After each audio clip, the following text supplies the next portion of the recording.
Hello viewers, বিয়ের পরে যদি কাজে ফিরতে হয় তাহলে বিয়েটাই বাতিল হোক।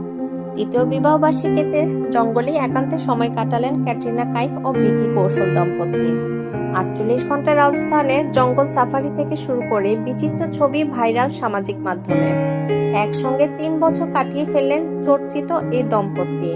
বলে রাখা ভালো, একসঙ্গে থাকলেও তারা কেউই নিজেদের নিয়ন্ত্রণ করেন না। নিজেদের সংস্কৃতিকেও সম্মান জানিয়ে সাদরে গ্রহণ করেছেন। সে কারণে দুজনকে একসঙ্গে দেখলে মুগ্ধতা ছড়িয়ে পড়ে ভক্ত অনুরাগীদের মধ্যেও।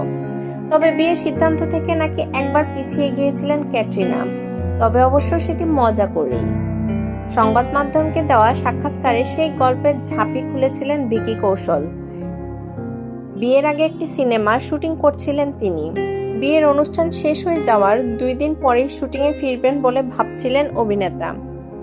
ভিকি বলেন, ছবির অর্ধেক শুটিং সেরে ফেলেছিলাম, তারপর বিয়ের জন্য ছুটি নিয়েছিলাম, কিন্তু বিয়ের ঠিক পরেই 2 দিনের মধ্যেই আমাকে কাজে ফিরতে বলা হচ্ছিল।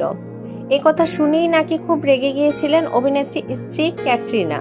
ক্যাটরিনা হুমকি ছিল, বিয়ের পরেই যদি কাজে ফিরতে হয় তাহলে বিয়েটাই বরং বাতিল হোক। যদিও সেটা নিতান্ত মজা করেই করেছিলেন ক্যাটরিনা। বাস্তবে কাজ এবং সংসারে বেশ ভালো রকমের বোঝাপড়া তৈরি হয়েছে দুজনের মধ্যে।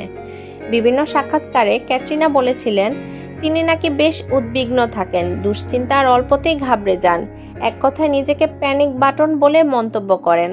কিন্তু ভিকি খুবই শান্ত স্বভাবের। ক্যাটরিনাকে সেকেন্ডেই শান্ত করতে পারেন স্বামী ভিকি কৌশল।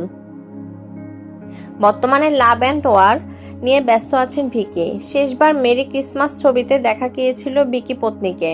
সামনে জিলে যারা ছবিতে দেখা যাবে। যদিও হাতে ছবির কাজ না থাকলে প্রচারের আলো থেকেই দূরে থাকেন ক্যাটরিনা। বিশেষ অনুষ্ঠান ছাড়া ক্যামেরার সামনে আসেন না ক্যাটরিনা। সাজেও থাকেন খুব সাদামাটা। বিয়ে বার্ষিকীর ছবিতেও ক্যাটরিনা সাদামাটা ভাবটাই বেশ স্পষ্ট। 2021 সালে 7 পাকা বাধা পড়েছিলেন ভিকি কৌশল এবং ক্যাটরিনা কাইফ।